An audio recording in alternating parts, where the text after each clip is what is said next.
Filmar, fotografar e disparar vai ser importante, pessoal.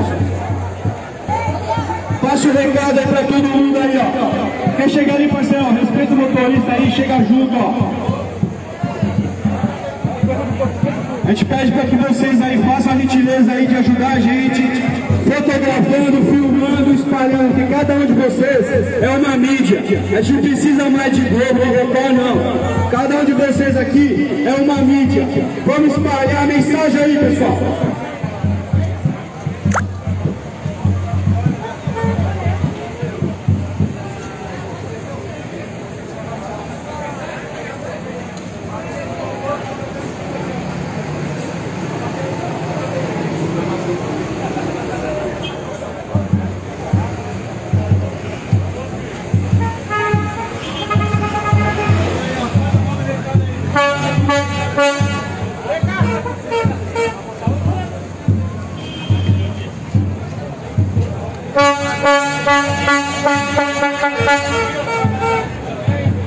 Então tá, vamos lá lendo os cartazes aqui. Respeito ao motorista parceiro.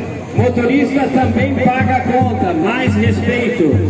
Uber, em 4 anos, gasolina, aumento médio 30%. Etanol, aumento médio 40%. GNV, aumento médio 75%. Quilômetro rodado, baixou com as modalidades Poupa e Promo. O desconto não baixou, a tarifa continua sendo 25% ou mais.